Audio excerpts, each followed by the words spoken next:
Cıdır düzündə at oynadılar, oyunlar, yarışlar keçirildi. Daha sonra pəhləvanlar döyüşüblər. Ondan sonra müəyyən oyunlar olub. Novruz şənlikləri burada keçirildi. Ona görə böyük bir düzən ərazidir. Ona görə cıdır düzüdürlər. Qarşı tərəfdə isə burada daşaltı meşəsi olmalıdır. Onun da altında burada Qarqar çay var aşağıda.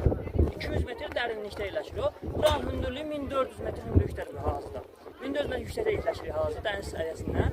Və 1989-cu ildən burada festivallar keçirilməyə başladı, musiki festivalları.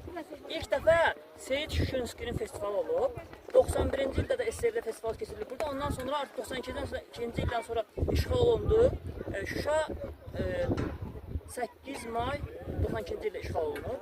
Ondan sonra keçirilib. Yenə 2020-ci ildə işğaldan azad olunandan sonra artıq hər il burada festival keçirilir. May ayının 14-15-də burada indi festival keçiriləcək. Onun təmiri gedir burada hazırda. Bu ildə may ayının 14-də 15-də festival olacaq. Prezident də hər il iştirak edir orada. Buradan qarşı tərəfdə Xankəndi görünür, o tərəfdədir. Orada Xankəndidir. Bu tərəfdə Şuşanın girişidir. Burada Qarqar çaydır. Buradan bir dənə cığır var. Həmən cığır bir nəfərin düşə biləcəyi cığırdır. Onu hər kəs tapa bilmir. Balaca bir cığırdır. Bir nəfər düşə bilir. Aşağıda da İbrahim Xəlil xanın bir dənə iqamətgahı olub.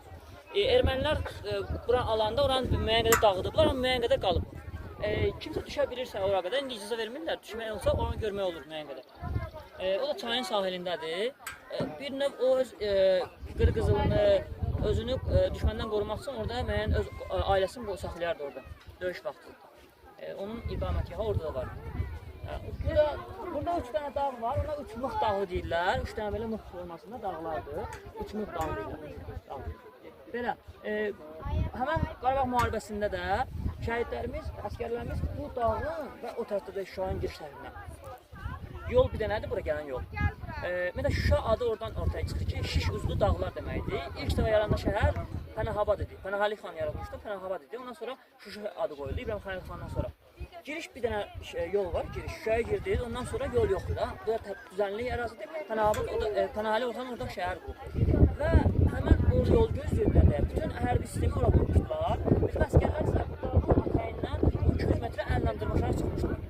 Ona görə də gəlib buradan hücum elə bildilər və şəhəri aldılar. Və şəhər, yeganə şəhər Xankəndi idi, Şuşa idi.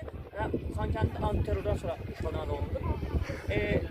Şuşa şəhəri yeganə şəhərlərin biridir ki, demək ki, dağılmamışdır, evlər qalıb səliqəli. Çünki ancaq silahla döyüşmüşdür, artıq az olmuşdur. Və Şuşanı beləcə ələ ala bilmişdir. İndi onların xatirəsini yad edir, gəlib onları ziyarət edirlər. Çünki burada hər bir 3 min